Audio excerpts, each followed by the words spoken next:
జిల్లా చీపురుపల్లిలో జరిగిన దొంగతనం కేసు పోలీసులు ఛేదించారు. వారణాసి సురేష్ ఇంట్లో చోరీకి పాల్పడ్డ 8 మంది నిందితులను అరెస్ట్ చేశారు.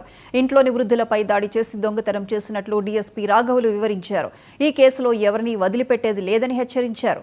పరారీలో ఉన్న మరో 2 కోసం గాలింపు చర్యలు చేపడుతున్నామని డీఎస్పీ తెలిపారు. కేసు ఛేదింపులో కీలక పాత్ర పోషించిన ఎస్పీ బృందాన్ని అభినందించారు.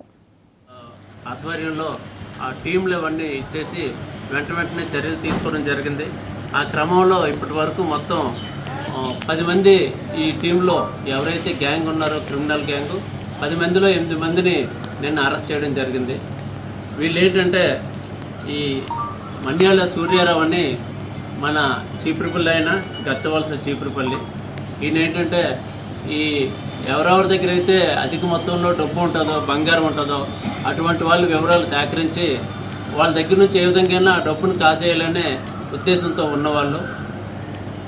దీనికి ఈ ఎవరైతే మన సురేష్ ఫిర్యాది ఇంట్లో వారణాసి సురేష్ ఇంట్లో 300 కోట్ల వరకు క్యాష్ ఉందని, అదేవిధంగా 350 కేజీల వరకు బంగారం ఉందని ఈయనకి ఏదో ఒక రకంగా ఇన్ఫర్మేషన్ ఈయన సంపాదించి ఆ విషయాన్ని వీళ్ళ ఫ్రెండ్ కూనేరులో ఉంటాడు, అక్కడ మన్యం జిల్లా ఆధ్వర్యంలో ఆ టీంలు అవన్నీ ఇచ్చేసి వెంటనే చర్యలు తీసుకోవడం జరిగింది.